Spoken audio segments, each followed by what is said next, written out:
So for this morning, what I'm going to focus on is what the challenge is with the ePrivacy Directive, obviously what it is, just to give you a brief overview of that. What does it mean? What does it mean for business and why it's important today? Giving you a 5-step practical guide, and this just been released by IAB UK and also by IAB Europe to try and give businesses an idea about what they should do and how they should implement it, and then just a few examples at the end.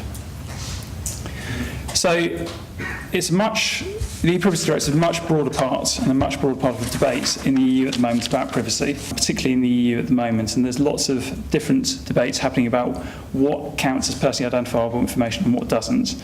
So that's a much longer debate, which is going to take many years to sort of net out. But certainly the ePrivacy Directive is certainly something which most member states have endorsed so far. And I'll just tell you a little bit about that in a bit more detail in just a moment. In terms of, everybody knows, in terms of internet economy's burgeoning success, continues to depend upon the use of data, enabling consumers to access and share information. And it's particularly pertinent today because it's used, of course, tailored content. You have to collect information. You have to be able to deliver that user experience of tailored content. You need to use data and need to use it in a way that is actually beneficial to the customer. But do they understand that? How do you get the message out? And how do you sort of differentiate it from other bits of data which aren't necessarily necessary, but are sort of nice to haves, such as targeted advertising, actually having advertising delivered to you which is relevant? And do users know that's what we're trying to do? But it has to be used transparently and responsibly, and that's why the ePrivacy Directive has come along and why member states are supporting it. But it's important for us to actually understand where we are, both in the UK and the rest of Europe, and what the challenges are. So what is it? As we mentioned, it's part of a broader directive, the EU Communications Framework. Essentially, this replaces existing law at the moment with a requirement to actually obtain informed consent. So that's really, really important and a key statement that users need to be more informed and more clearly informed and actually give their consent in terms of collection of data. The one thing that is actually exempt at the moment is actions which are necessary for them to actually carry out transactions on site, such as shopping baskets. Obviously, you can't disable that. You need to be able to enable that. Otherwise, you disable the functionality of the site. So there are some exceptions for very, very strict and very, very essential parts of actually browsing on a site. Each of the member states need to actually shrine this into their law in their respective states. And at the moment, that varies, and we'll come on to that in just a moment. And the UK has actually then implemented it into our law as of May 2011 last year. But the Information Commissioner's Office actually gave 1 year for businesses to implement it, which is why you might see a lot of information in the news at the moment about May and the end of May this year being key for UK businesses actually implementing this.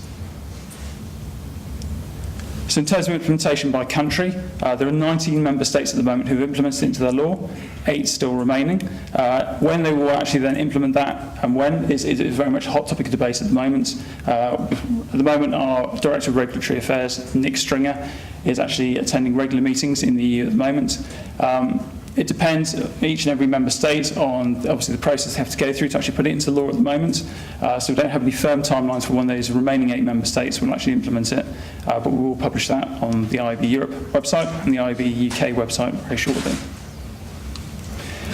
So it's important to kind of understand that this will impact every organisation out there, whether big or small, who trade in a digital environment. So you don't have to be a solely digital business if you trade digitally, whether it be online and mobile. It's something which impacts all organisations.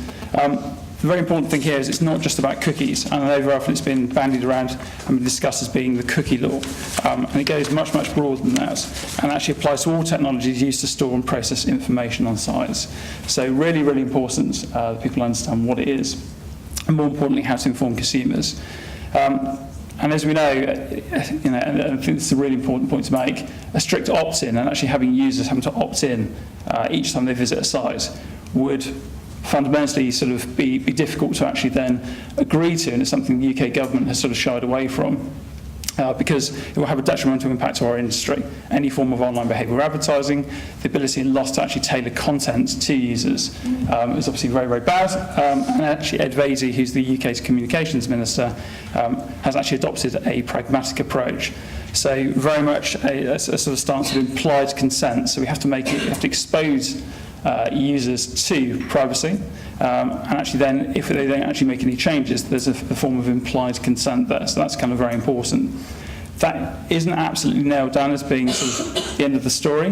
There's a possibility of that being, of other member states actually disagreeing with that, and we'll actually move away from implied consent to actually having to obtain consent explicitly, which is not what we want to do. And obviously with the economy where it stands at the moment, and obviously the EU where their economies stand at the moment, I don't think there'll be much support for that at the moment, but it's something to watch out for.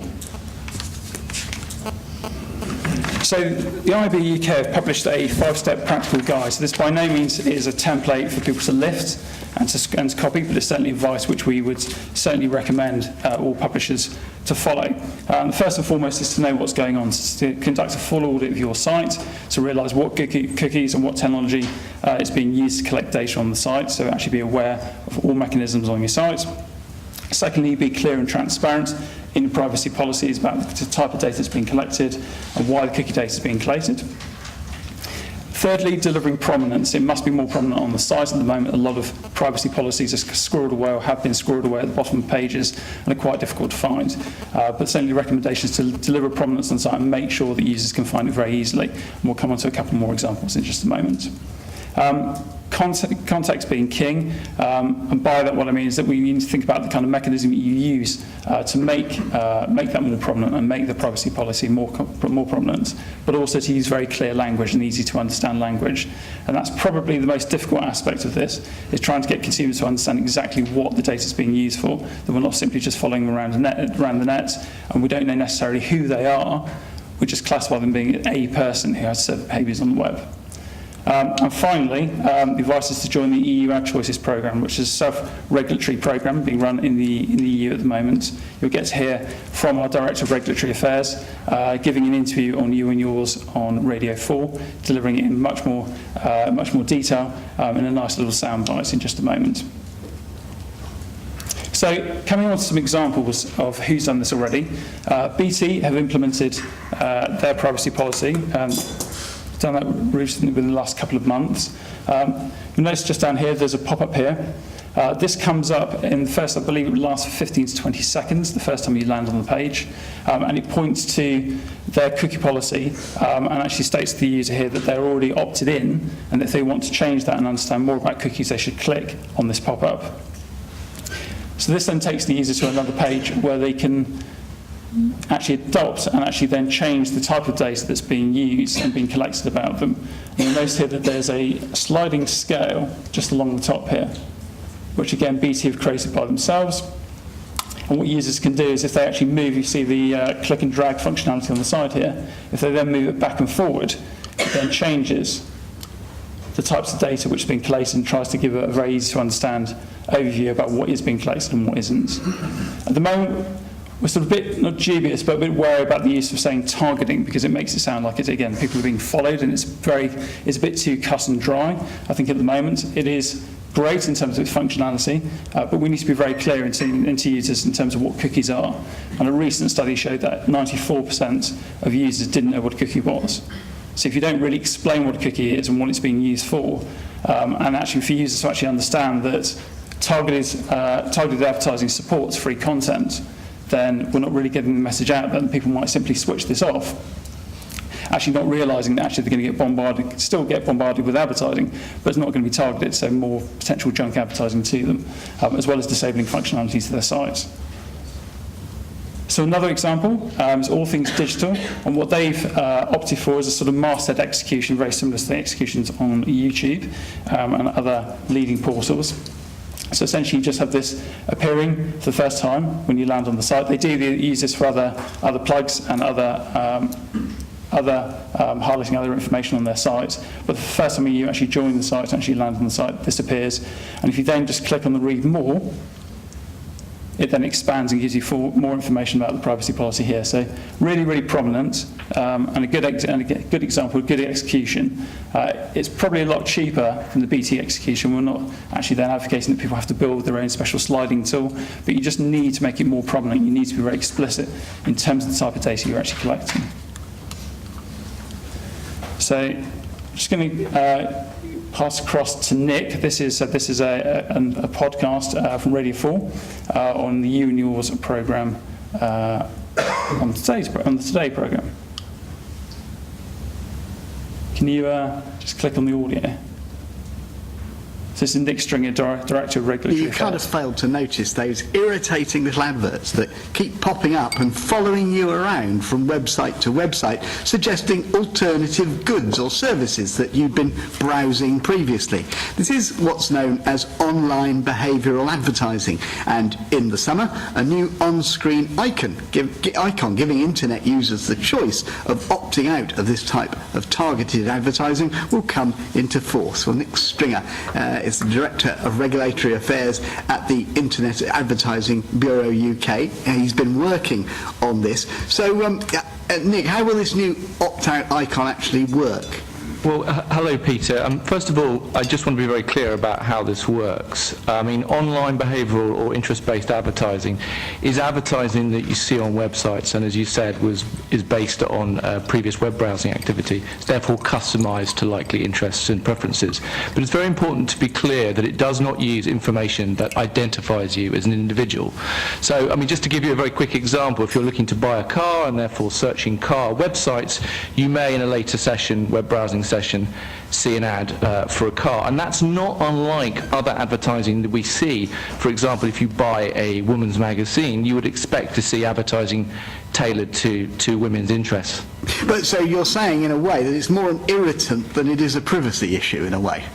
Well, I think we understand and we recognise that people may have privacy concerns. I mean, advertising, like all activity on the internet, requires the trust of people surfing the web.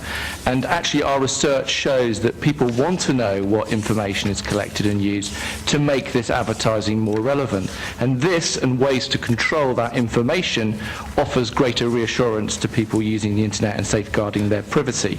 So, like you said, I mean, in the next few months, people right across Europe will begin to see a small symbol or icon in the ads that they see on websites, which, when clicked, will provide people with greater transparency and control over this type of advertising.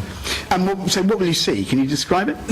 Well, the icon will link to more information about the data that's collected and used, the information that's collected and used, and I think more importantly, it'll also link to a website which is now available in 17 different European languages, youronlinechoices.eu, where there's helpful advice, there are tips on how to safeguard and protect your privacy, and there's a control page where you can turn it all off. And I think what's important is that the UK government fully backs this initiative. I mean, you can already opt out of this type of targeted advertising, can't you? So why is this opt-out icon being brought into force? Well, we think it's important that people have greater transparency and control over this type of advertising. I mean, we think it's very important that, like the recycling logo that we all know, we want the icon to be instantly recognisable to people when they're surfing the web. So they're empowered to take the actions that they want to take. And of course, it's very important that we build an awareness campaign across Europe to make people aware of the icon. So will all companies that use behavioural advertising have to display this opt-out option? Yes. And what will happen if they don't? Yes, at the moment there are 100 businesses, behavioural targeting, behavioural advertising companies that are involved in this programme, but we'll build a very robust compliance and enforcement regime which will ensure that all businesses will have to do this, will have to display the icon, will have to give people transparency and control. Nick Stringer, thank you very much indeed. Nick Stringer from the Internet Advertising Bureau UK. And there are more details on how to opt out on our website. So opt into that. Boom, boom. So just a quick update there from Nick in terms of what the online choices policy actually means. Just to sort of clarify there and to make a change and amendment to the podcast, there's now 26 member states who've now endorsed this, have now implemented it. In the UK at the moment, all major portals and third-party ad servers at the moment have implemented this and will be implementing this over the next couple of months, and will need to comply by the 1st of July 2012. So it's anybody involved in the collation of third-party behavioural advertising that needs to be involved in this and needs to have this logo. And for publishers, If there's third-party ad servers or networks actually showcasing advertising on your site, they will most likely be actually serving this on the ad itself. But I know that some publishers are going further than that, actually having this icon actually above every single ad as well, just to make sure that they're complying. So a bit of a whistle-stop tour on ePrivacy. If you have any more questions, then do find me in the break, or just message me at steve@iabuk.net. If there's anything I can't answer as well, I can certainly bring Nick, who you heard on the podcast there, into the conversation to answer any detailed questions. But thank you for listening.